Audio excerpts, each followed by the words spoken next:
Hello guys, welcome to box office ముచ్చట్లు.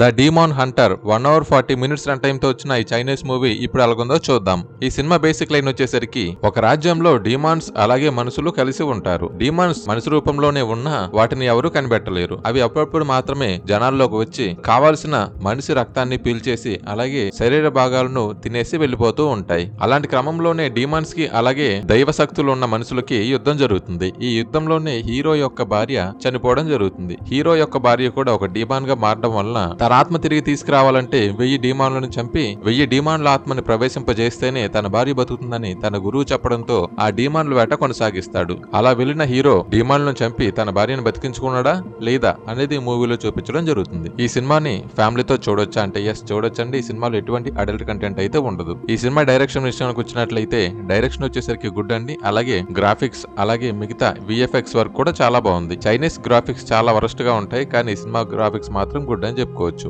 Background music అలాగే songs కూడా బాగున్నాయి. ఈ సినిమా బేసిక్ వచ్చేసరికి లవ్ స్టోరీ అండ్ రివెంజ్ గురించి ఉంటుంది. హీరో డీమాన్స్ వేట అలాగే తనకు కావాల్సిన మిగతా భాగాల గురించి కూడా వెతకడం అనేది సినిమాలో బాగా చూపించడం జరుగుతుంది. యాక్టింగ్ విషయానికి వచ్చినట్లయితే అందరూ కూడా యాక్టింగ్ చాలా నేచురల్ గా చేయడం జరిగింది. ఫైనల్ గా క్లైమాక్స్ బాగుంటుందండి. స్టార్టింగ్ నుంచి ఎండింగ్ వరకు ఎక్కడా కూడా బోర్ అనిపించదు. చైనీస్ మూవీస్ అలాగే జపనీస్ మూవీస్ ని ఎవరైతే ఎక్కువగా ఇష్టపడతారో వాళ్ళకి సినిమా ఖచ్చితంగా నచ్చుతుంది. మంచి ఓల్డ్ కంటెంట్ ఉన్న చైనీస్ మూవీస్ ని చూడాలనుకునే వాళ్ళు ఈ సినిమాని ఖచ్చితంగా ట్రై చేయండి. అంతేనండి. ఫైనల్ గా రేటింగ్, ఈ మూవీకి నేను ఇచ్చే రేటింగ్ వచ్చేసరికి 3.5. ఈ వీడియో కనుక మీకు నచ్చినట్లయితే లైక్ చేయండి. మరిన్ని వీడియోస్ కోసం నా ఛానల్ని సబ్స్క్రైబ్ చేసుకోండి. Thank you for watching.